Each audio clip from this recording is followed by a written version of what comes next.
Mallory White, the Kentucky State FFA President, and today we're going to explore corn production around the Green River region and discuss its impacts on Kentucky agriculture.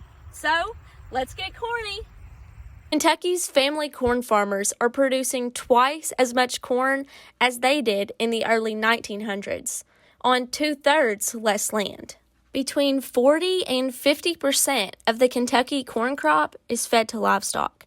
Poultry in Kentucky consume about 45 million bushels alone. The Green River region is home to Kentucky's top 3 corn-producing counties, Davis, Union, and Henderson.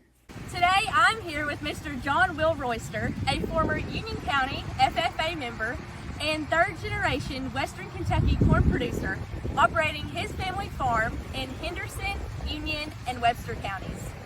The operation started with my granddad. We were basically a cattle operation. When my dad came home, they started raising seed corn. And then when I came home, we started expanding the soybean and corn operation and still raising beef cattle. We farm 7,500 acres of corn and soybeans and have a very small cow-calf operation. We're very fortunate here in Union County and Webster County to be close to a river. So we have several large companies that we have access to sell our corn. With all those river ports, most of our yellow corn would probably go to feed production for cattle, but it can also be barged down and be exported to export markets. Some can also be used for ethanol. Another local market we have here is Tyson Foods. We can also sell our grain to Tyson, which to help feed the chickens. Well, grain marketing is one of the toughest things about farming. You know, we say we can't really control it, but you know, we do the best we can using basis levels, selling forward, various contracts to help us achieve the highest price possible. I believe FFA was very important in my development and my son's development, and I think my father was also an FFA member. We learned early how to run parliamentary procedure. We learned early how to give speeches. We learned early about developing leadership. And I think that's the main thing FFA helps agriculture.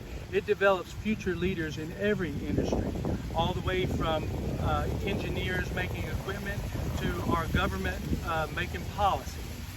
Thank you, Mr. Oyster, for taking the time today to speak with me and inform Kentucky's FFA members and consumers about the vital corn production industry in the bluegrass.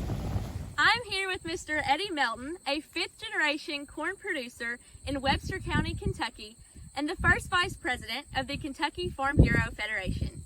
Yeah, you know, corn production has changed a lot over the years, and I've been doing this for a number of years. As she said, I'm a 5th-generation farmer, and so when we started farming, we were actually not combining corn, we were picking corn, and it was on the ears. So it's changed so much, and it's changed over time, and we can cover more ground to feed more people. That's what this is.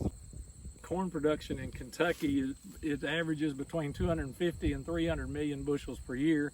And if you take a price now of $4, you know, that's well over $1 billion a year that corn production brings into the state of Kentucky. So people, when they go to the grocery store, they think sweet corn or canned corn is what you get when you go to the grocery store. But that's a small piece of what corn is produced in Kentucky. There's corn for livestock. There's food grade corn for nacho chips and all those things. So I like those a lot. But it's just, there's so many different types of corn production in Kentucky, and it takes all of it. You know, we want to export that corn or do whatever we can with it. So that's so important to us. Thank you, Mr. Melton, for informing Kentucky FFA members and its supporters today about the impacts of corn production in our home. I hope you had fun on our tour about Kentucky corn production. For more information about corn production in Kentucky, please visit the Kentucky Corn Growers at www.kycorn.org. Thank you for joining, and be on the lookout for the next industry highlight.